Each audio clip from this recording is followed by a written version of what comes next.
Welcome, Aries. This is Regina from Pacific Tarot, getting ready to do your June general reading.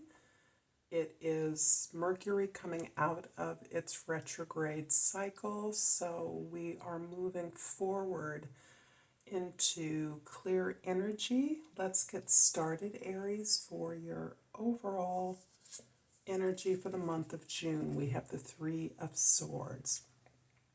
Three of Swords indicates that you are recognizing a pattern of suffering, a pattern of pain, a pattern of behavior and responsibility that you have taken, assumed control over. You've assumed recognition. You've seen and understood the root and basis from which the healing that you are that has become a part of your ongoing process is rooted in.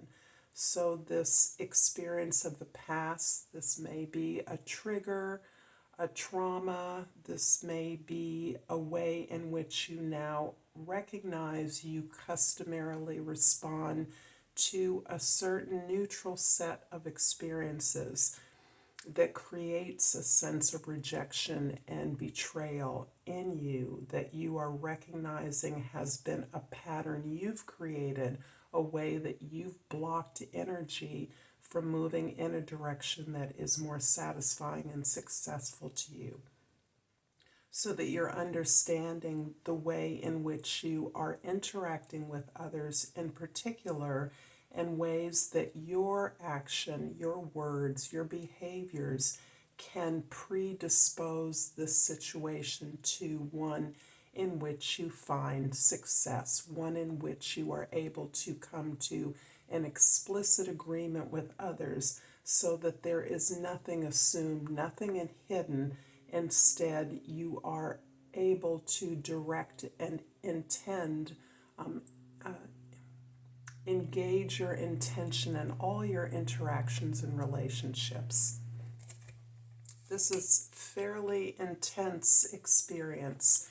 In your 10th house, your overall energy, your social identity, the Eight of Pentacles. And this is indeed this desire to be intentional in your relationships comes out of this process of personal development that you're engaged in. You're recognizing that your thoughts, your behaviors, your words shaping your intentions are what create your reality, your experience. And as you are improving on your skills, your strengths, looking to build up and amplify what you do well, what you understand best, how you can work and be active towards the things that you want to create. That is what is informing this recognition of a painful pattern, a painful behavior that you are now feeling in control of altering and shaping in a way that allows you to build towards this place of power and success.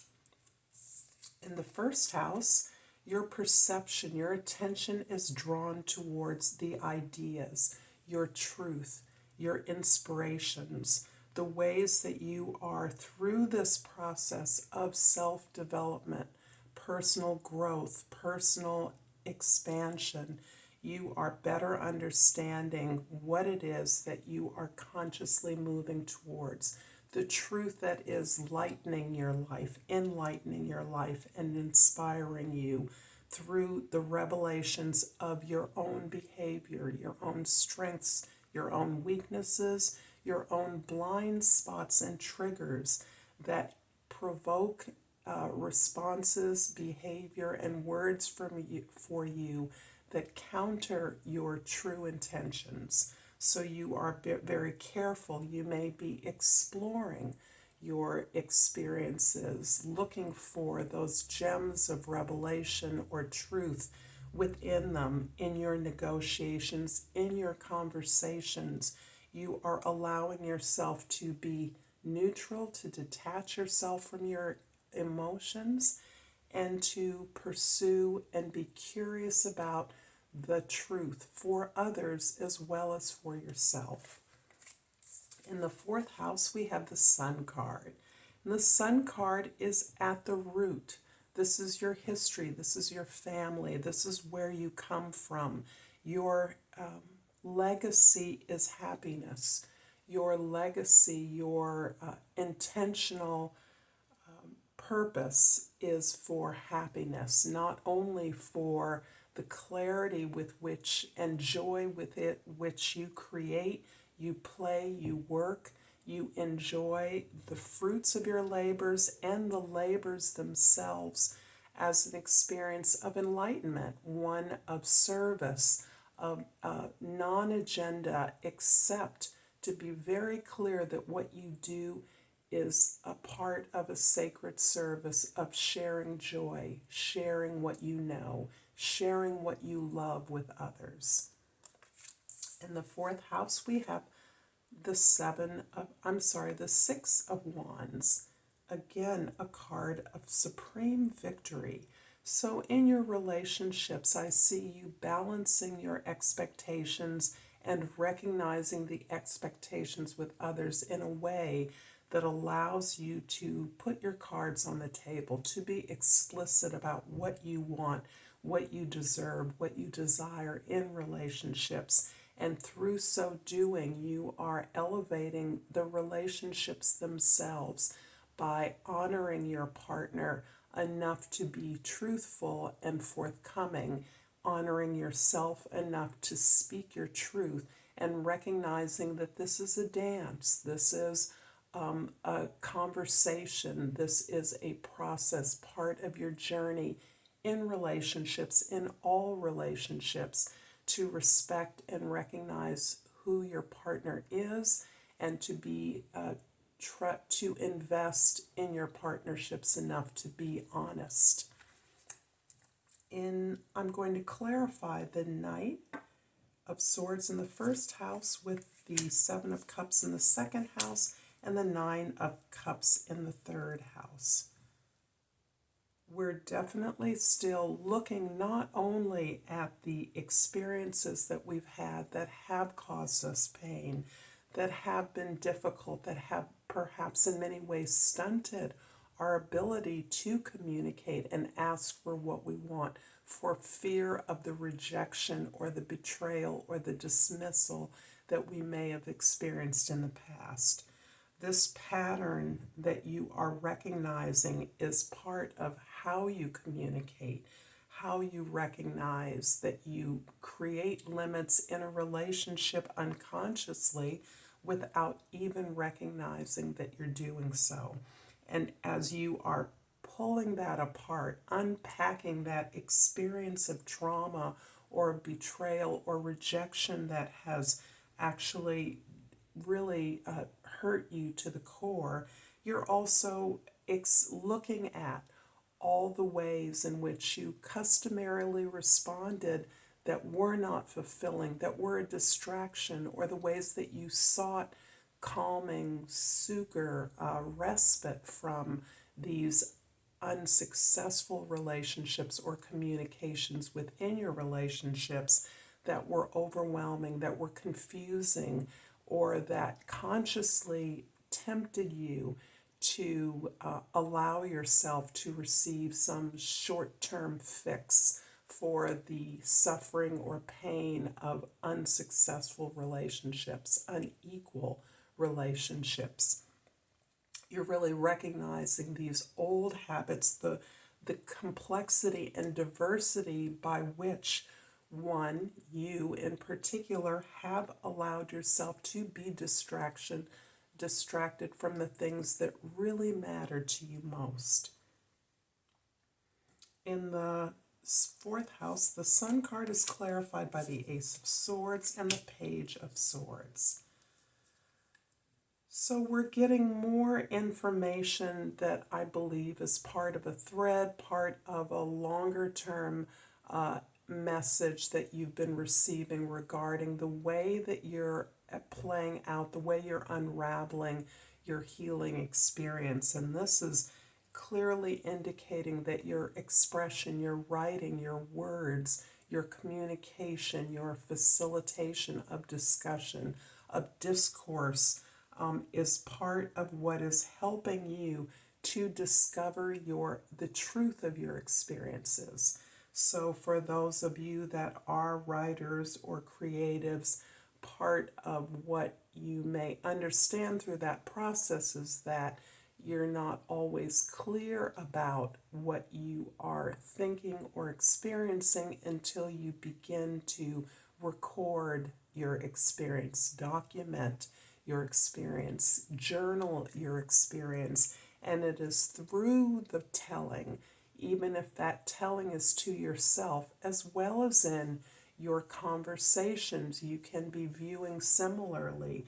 It is through the conversation, through the interaction, through the play of ideas and the back and forth that you are actually really beginning to understand and practice neutralizing your emotions or detaching yourself sufficiently so that you can hear the ideas that you're asking for, find the information, receive the information that you're asking for in all of your attempts to get along with others, work with others, love with others.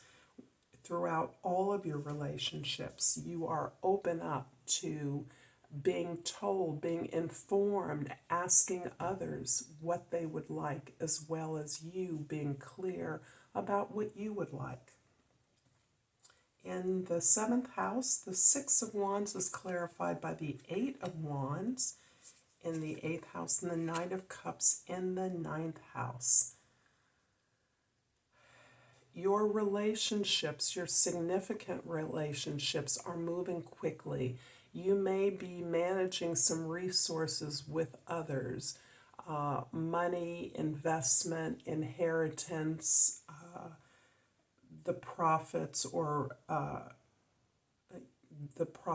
of some endeavor that you are involved in, the way that you make money. You're engaged in some very quickly developing changes in that arena of your life.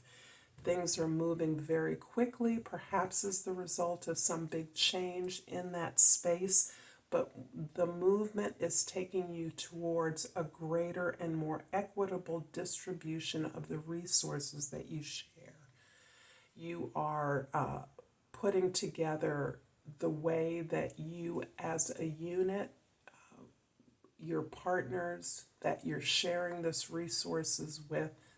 resources with are a part of creating this rapidly accruing, greatly expanding abundance that you have at your disposal, so that you are amplifying it, you're investing it in a way that is serving everyone to their own needs.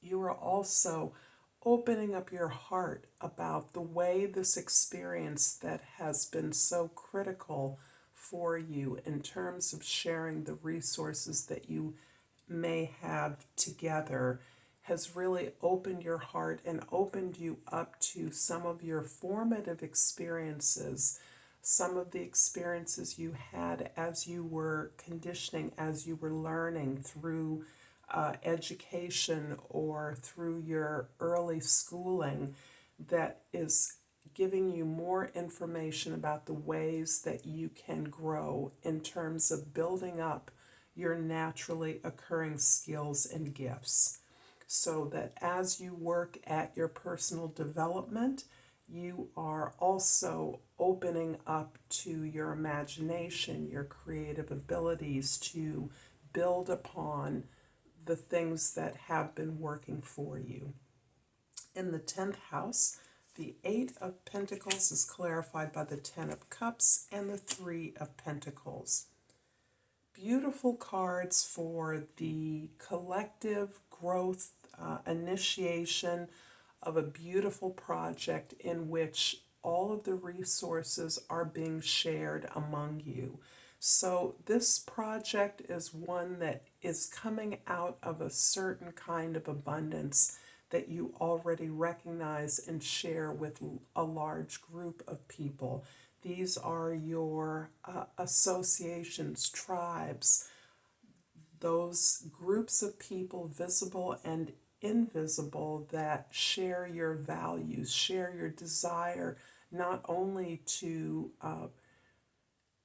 share the resources that you recognize that exist in abundance, but are working to build the quality of something, improve upon the excellence of a service or a product that you are now initiating as part of this understanding, this deeper understanding that you have gained about the ways that you may have blocked your growth in the past. You're now releasing yourself from that sense of limitation, not from walking away from that block, but by understanding it better, by working with what you recognize as the pattern that has limited you in the past. So this is a card of receiving the actual fruits of the healing process that you have been undergoing for some time. I hope this is resonating for you, Aries. If so, please like and subscribe to my channel, Pacific Tarot. And I'm going to pull an oracle card, or a crystal card, from the Crystal Oracle. And this beautiful stone is an agate. And the key words are healthy body. Every little cell in my body is happy and healthy. And I'm also going to pull a hummingbird oracle, as we are still experiencing a phenomenal spring in the northern hemisphere. And I've pulled ruby throat. Speak, write, create. The world needs to hear your song. Thank you so much, Aries. I look forward to seeing you. Until next time, namaste.